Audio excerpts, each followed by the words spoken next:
इससे जो पहली वीडियो थी हमने उसमें आपको धातु, अधातु, उपधातु, मिश्र धातु और उत्कृष्ट धातु वर्ण बताया था। अब आता है इसमें नेक्स्ट टॉपिक धातु का मेटलर्जी। धातु का भी प्रोसेस होता है, इसमें बहुत सारे टॉपिक्स यानी मेथड्स आते हैं। अब धातुकम है क्या? अयस्क से धातु प्राप्त करना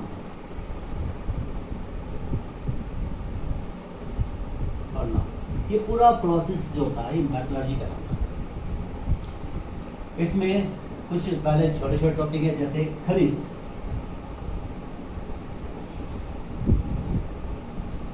मिनरल्स। खनिज होती है जो भी कोई धातु जिस ओरिजिनल स्टेज में पृथ्वी से प्राप्त होती है यानी मिट्टी से प्राप्त होती है उसे हम खनिज कहते हैं। खनिज यानी कि भूमि से प्राप्त धातु की मूल अवस्था खनिज कहलाती है।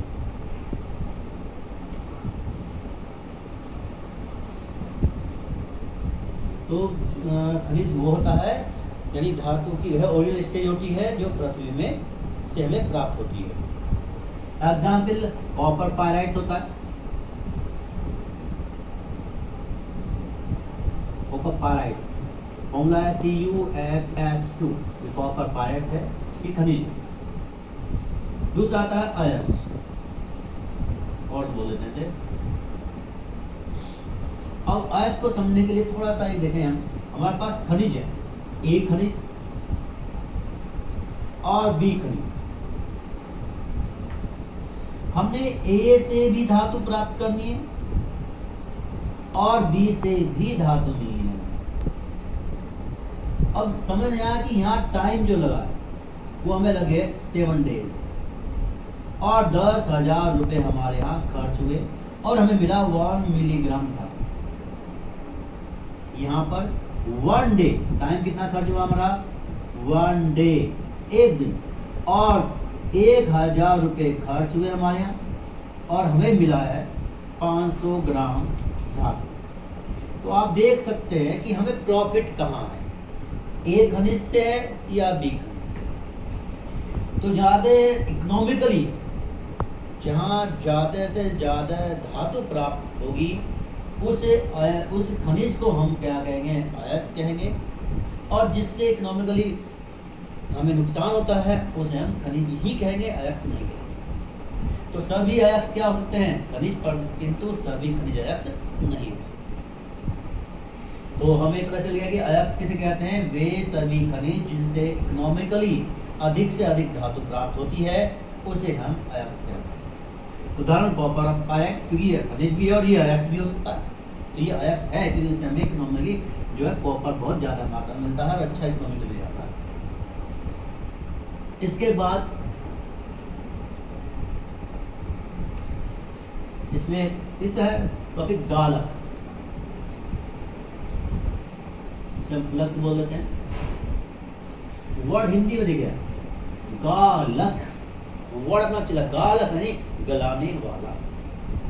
हमने भी कहा कि पृथ्वी से जो धातु की मूल अवस्था है वो खनिज कहलाती है और खनिज ही अयस्क होता है। तो अब हम पता है कि धातु के चारों ओर बहुत सारी इम्प्योरिटीज होती हैं, अशुद्धियाँ होती हैं। जैसे चूना पत्थर की अशुद्धियाँ होती है, कंकड़ और मिट्टी की होती है। तो जब आप उसे गर्म करते हैं तो सबसे पहला टेम्परेचर कौन ऑब्जर्व करेगा? जो इनकी इम्प्योरिटी आउटसाइड होती है। तो हमारा जो टेम्परेचर हम शुरू में दे रहे हैं वो टेम्परेचर यूज कहाँ हो रहा है? वो इम्प्योरिटी में यूज हो रहा है। तो हमारा वो टेम्परेचर वेस्ट हो गया। इसलिए हम सबसे पहले उन इम्प्योरिटी को हटाने की कोशिश करते हैं। उसके लिए हम उसका कंसंट्रेशन स्थानांतरण करते हैं या फ्लक्स का यूज करते हैं, यानी गालक का। अब गालक क्या है? अशुद्धियों से क्रिया कर या गलाकर उन्हें धातु मल के रूप में पृथक करते हैं। स्लैग धातु मल के रूप में पृथक कर देते हैं।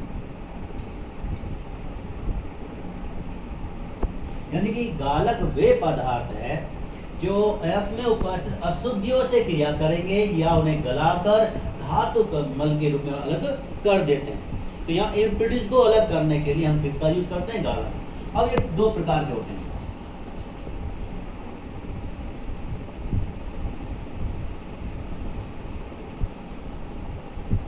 नंबर 1 अम्लीय गालक।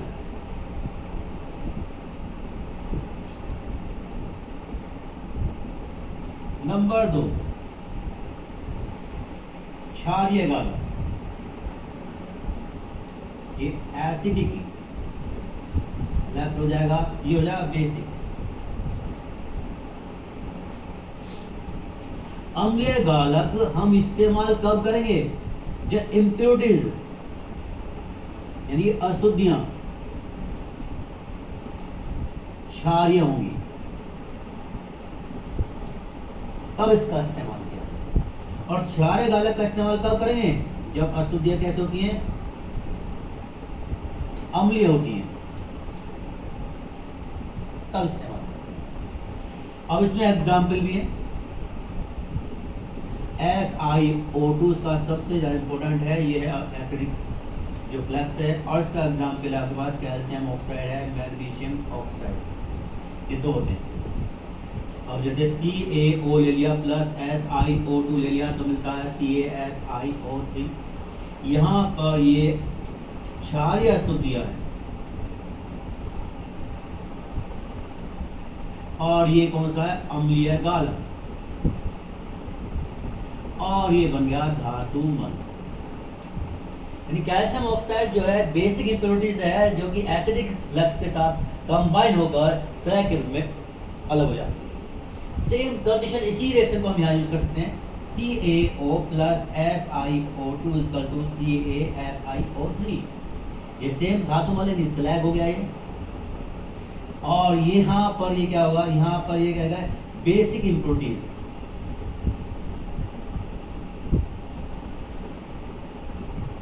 और ये हो गया एसिडिक हो गया। और ये होगा बेसिक फ्लक्स। तो इसी तरह को समझते हैं। यानी कि हमारे पास अगर जो इम्प्योरिटी है वो कैसी है? एसिडिक है तो हम बेसिक फ्लक्स इस्तेमाल करते हैं। अगर हमारे पास इम्प्योरिटी बेसिक है तो उसके लिए एसिडिक फ्लक्स का इस्तेमाल करते हैं। और ये इम्प्योरिटी को किस में चेंज करता है? स्लैग यानी धातु मल के रूप में अलग कर देता है।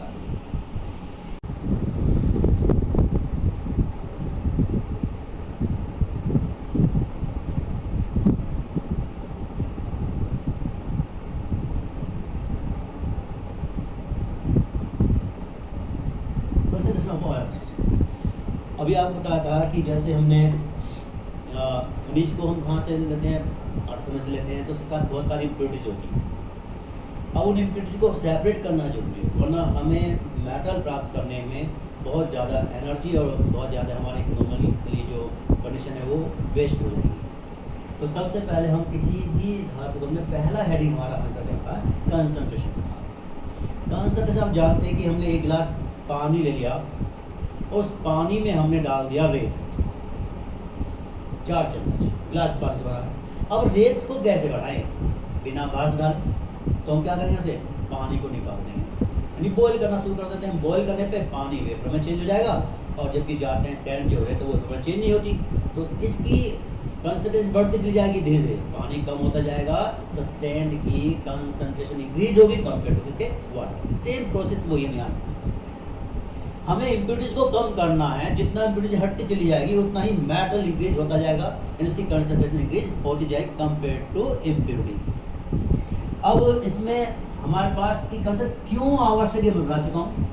अगर हम इसका कंसंट्रेशन ही सांद्रण नहीं करते तो जो हम मेटल के प्रोसेस के अंदर उसे हीट अप करेंगे, वो हीट पहले कौन ऑब्जॉर्व कर लेगा? इम्प्योरिटीज। और हमारे जो इम्प्योरिटीज ने जो टेम्परेचर ऑब्जॉर्व किया है वो हमारा वेस्ट हो जाता है। तो मेटल को जल्दी और प्योर कंडीशन लेने के लिए हमें सबसे पहले उसका क्या करना होता है? कंसंट्रेशन। और इसके कुछ मेथड है। नंबर फर्स्ट है, इसका जो पहला मेथड है वो है द्वितीय पृथक्करण विधि।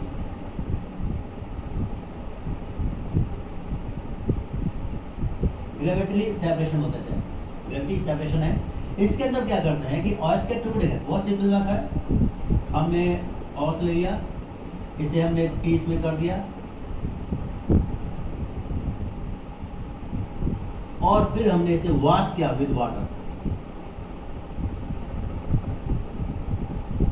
पानी के साथ धो दिया, पानी के साथ धो दिया।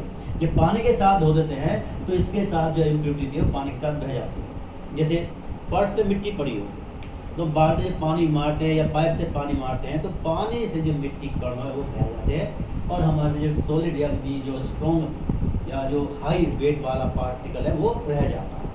तो हमने क्या करना है, इस विधि में कुछ नहीं करना, आयस के पीस करने हैं और उसे वाटर में वॉश करना है, इससे उसकी इम्प्योरिटी सेपरेट हो जाती है। दूसरा इम्पोर्टेंट है चुंबकीय पृथक्करण, मैग्नेटिक सेपरेशन। अब चुंबकीय जो पृथक्करण है, मैग्नेटिक सेपरेशन जो है वो विशेषकर हम ऐसे यूज करते हैं जिनके अंदर मैग्नेटिक प्रॉपर्टी होती है। आयरन हो गया, इसमें मैग्नेटिक प्रॉपर्टी है। कॉपर के लिए भी यूज कर सकते हैं, कॉपर का जो ऑर्स होता है उसके अंदर Fe होता है। टीन के लिए भी इस्तेमाल कर सकते हैं। कॉपर के लिए इसलिए इस्तेमाल कर रहे हैं क्योंकि जो कॉपर का जो अयस्क है उसके अंदर Fe होता है, तो इसके अंदर चुंबकीय प्रॉपर्टी होती है, जिस कारण से इस मेथड का यूज कर सकते हैं इनके कंसंट्रेशन। प्रोसेस है, इसमें हम क्या करते हैं, एक रोलर लेते हैं, मैग्नेटिक रोल, और इस पे जो ये पट्टा होता है ये मैग्नेटिक प्रॉपर्टी वाला होता है।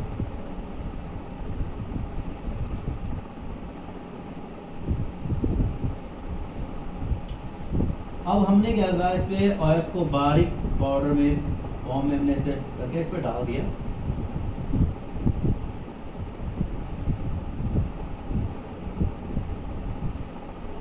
लगातार रोटेट कर रहे हैं इस डायरेक्शन में। तो हमें क्या होता है कि इसमें दो ढेर मिलते हैं, एक दूर जाके गिरता है, कुछ पार्टिकल्स जो होते हैं बहुत ज़्यादा दूर गिरते हैं और कुछ जो होते हैं बहुत पास में गिर जाते हैं। ये एक मैग्नेटिक रोलर है। इस रोलर पे हमने ऑयस को यानी अयस्क को बारीक पीस पर डाल दिया और रोलर को मूव कराया, जो रोलर से बहुत तेज से मूव कराया। जो मूव कराते हैं तो इसके अंदर दो प्रकार की इम्प्योरिटीज होती है, एक नॉन मैग्नेटिक और एक मैग्नेटिक। यानी मैग्नेटिक तो जैसे ही मैग्नेटिक इसके साथ चिपक जाएगा तो देर से छूटेगा और ये इस रोलर के पास रहेगा। इम्प्योरिटीज जो नॉन मैग्नेटिक है वो इससे नहीं चिपकेगी और दूर जाके। तो हमें क्या हुआ, इसमें दो ढेर प्राप्त हुए, एक तो होता है इम्प्योरिटीज का और एक होता है कंसंट्रेशन और। तो ये हमें इस प्रकार हमने इसका मैग्नेटिक सेपरेशन किया है। ये विशेष ध्यान देना, ये उसी के लिए इस्तेमाल किया गया जिसमें Fe होता है, यानी जिसके अंदर मैग्नेटिक प्रॉपर्टी होती है। डायग्राम से आराम से याद हो जाता है। हमने पाउडर फॉर्म में डाला, मैग्नेटिक रोल को तेज से घुमाया, जो मैग्नेटिक प्रॉपर्टी थी जिसके अंदर वो से चिपक गया, जिसके अंदर नहीं थी उससे नहीं चिपका। दूर कौन गिरेगा, जो नॉन मैग्नेटिक था, पास कौन गिरेगा, जो मैग्नेटिक था। तो ये हमें क्या मिला, ये हमें मिल गया कंसंट्रेशन अयस्क और ये हमें मिली इम्प्योरिटीज। अब आता है दूसरा, इसका कंसंट्रेशन का थर्ड मेथड है फ्लोटेशंस यानी फेन क्लब। इसमें हम क्या करते हैं कि लोहे का टैंक लेते हैं, इस टैंक में ऑयल प्लस वाटर मिक्स कर देते हैं। फिर इसमें एक ट्यूब लगी होती है जिसे हम एयर ट्यूब कहते हैं, जिससे एयर पास की जाती है। टैंक में अयस्क को बारीक पीस कर डाल देते हैं और एयर पास करते हैं, जिससे बबल्स यानी झाग बनते हैं, फ्लोट। और जो अयस्क है वो सरफेस टेंशन कारण से झाग के साथ ऊपर तैरने लगता है और इम्प्योरिटी हैवी होकर नीचे बैठ जाता है। इसमें झाग और अयस्क को निकाल कर वाटर में वॉश कर लेते हैं, जिसके कारण से ये हमें कंसंट्रेटेड अयस्क मिल जाता है। लेकिन ये मेथड विशेषकर ऐसे अयस्क के लिए होता है जिसमें क्या होना चाहिए, सल्फाइड। तो कुछ मेटल लिखे हैं जैसे जिंक है, लेड है, कॉपर है, सिल्वर है, गोल्ड है, ये सब सल्फाइड सोर्स होते हैं। तो इनका कंसंट्रेशन करने के लिए हम फ्लोट फ्लोटेशन मेथड यूज करते हैं। दूसरा इंपॉर्टेंस में ये है कि ऑयल एंड वाटर ये पायस बनाता है, इमल्सन बोलते हैं इसे, पायस। आप एक सीसी में सरसों का तेल और पानी ले लें और उसे अच्छे से हिलाकर, तो आप जैसे हिलाएंगे अच्छी तरह से तो उसका कलर चेंज हो जाता है, पायस बन जाता है। और उसे कुछ समय के लिए रख दें तो वाटर ऑयल सेपरेट था। तो हमने यहाँ क्या लिया, ऑयल वाटर लिया, और इसको स्टेबल करने के लिए हम इसमें पाइन ऑयल का यूज़ करते हैं या हम जैतून का यूज़ करते हैं, जो इसे मतलब स्टेबल करता है, तो पायसी कारक कहते हैं। इसमें सबसे इम्पोर्टेंट ये है कि सबसे ज़्यादा अयक्स के लिए इसी मेथड का यूज़ किया जाता है। अब इसके बाद है इसका फोर्थ टॉपिक, लीचिंग। लीचिंग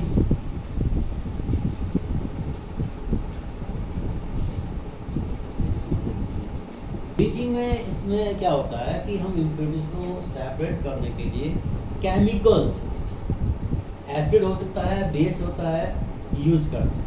यानी इसमें हम केमिकल का यूज करेंगे इम्प्योरिटी को सेपरेट करने के लिए। For example bauxite ions, aluminium का आयंस होता है A2O3 होता है, .2H2 होता है, बॉक्साइड। इसके अंदर रेत की अशुद्धि होती है और इसमें 3 अशुद्धि होती है, FeO की होती है, TiO2 होती है और SiO2, 3 अशुद्धियाँ इसके अंदर होती हैं। सबको सेपरेट करने के लिए हम अलग अलग मेथड लेते हैं। तो फिलहाल रेत की अशुद्धि से कैसे अलग करते हैं, तो हमने क्या करा, इसके अंदर Al2O3 ले लिया, 2H2 और डाल दिया हमने NaOH बेस, 2 मॉलिक्यूल। तो यहाँ पर क्या बनता है, एल्यूमिनेट बनता है, AnAlO2 मिलता है, प्लस वाटर यहाँ से लेगा प्लस आएगा 3H2O, ये है एल्यूमिनेट। अब यहाँ पे इम्प्योरिटी SiO2 होती है, जो इम्प्योरिटी होती है SiO2 वो रिएक्शन करती है 2NaO से और ये चेंज हो जाती है NaSiO। अब इसका फॉर्मूला देखना, Na2 आएगा कि 2 है और SiO3 आएगा, तो ये होगा स्लैग, धातु मल के रूप में सेपरेट हो जाता है। प्लस इसमें आप जानते हैं वाटर भी निकलेगा। अब आता है NaAlO2 प्लस इसमें वाटर हमने लिया 3 निकला, 4 लगा दीजिए, तो मिलता है यहाँ पर AlOH का होल थ्राइस 2 मॉलिक्यूल्स और साथ में यहाँ पे मिलता है 2NaOH। अब हम इसे अगर हीटअप करते हैं, इसको हीटअप करते हैं तो एल्यूमिना मिल जाता है, Al2O3 और प्लस 3H2O मिल जाता है। यानी कहने का मतलब है हमारे पास जो बॉक्साइड है उससे इम्प्योरिटी को हमने दूर करने के लिए हमने किसका इस्तेमाल किया, एक केमिकल का इस्तेमाल किया, यानी कि बेस का इस्तेमाल किया। ये क्या करता है, पहले एल्यूमिना जो बॉक्साइड है उसे सोडियम एल्यूमिनेट में चेंज करता है। अब इम्प्योरिटी जो है वो रेत है वो इनसोल्युबल, ये सोल्युबल हो जाता है। जब ये सोल्युबल हो गया, हम इसे सेपरेट कर लेंगे छान कर, तो हमारे पास इम्प्योरिटी जो मिलेगी वो इनसोल्युबल वाली, उसमें हमने डाल दिया फिर बेस और वो स्लैग के रूप में सेपरेट हो जाता है। और उसको सेपरेट करके फिल्टर करके हम फिर से एल्यूमिनेट में डालते हैं वाटर, हमें एल्यूमिनियम मिल जाता है। इस तरह जो ये फोर्थ मेथड है, इससे लीचिंग जिसे हमने कहा है, उसमें हम केमिकल के द्वारा इम्प्योरिटी को रिमूव कर देते हैं। ये अभी कल से जो थे सामने के 4 मेथड थे। पहला था ग्रेविटी सेपरेशन, वाटर में वॉश करना, फिर दूसरा था इसके अंदर मैग्नेटिक सेपरेशन, मैग्नेटिक प्रोसेस के द्वारा इम्प्योरिटीज को अलग करना और मेटल को अलग करना, आयंस को अलग करना। तीसरा था फ्लोटेशंस, इसमें हम ऑयल वाटर को यूज करते हैं और जो इम्प्योरिटीज होती है वो हैवी होकर नीचे बैठ जाती है और जो अयस्क है सरफेस टेंशन निकाल से ऊपर बैठता है। सल्फाइड अयस्क के लिए इस मेथड का यूज करते हैं। तीसरा है लीचिंग, नंबर 4 है लीचिंग। इस लीचिंग के अंदर हम केमिकल के द्वारा इम्प्योरिटी को हम सेपरेट करते हैं और इस तरह 4 मेथड से हम कंसंट्रेशन करते हैं किसी भी अयस्क का। अब इसके बाद अयस्क के बाद जो अब नेक्स्ट टॉपिक चलेगा वो हमारा कैल्सिनेशन, निस्तापन बोल देते हैं, निस्तापन और रोस्टिंग, वर्जन बोलते हैं। इनमें DL 2018 के लिए ज़्यादा इंपॉर्टेंट है कि इन दोनों को बहुत ज़्यादा पूछता है कि निस्तापन और वर्जन में क्या डिफरेंस है, निस्तापन क्या होता है, वर्जन क्या होता है, ये बहुत बार पूछा जा चुका है।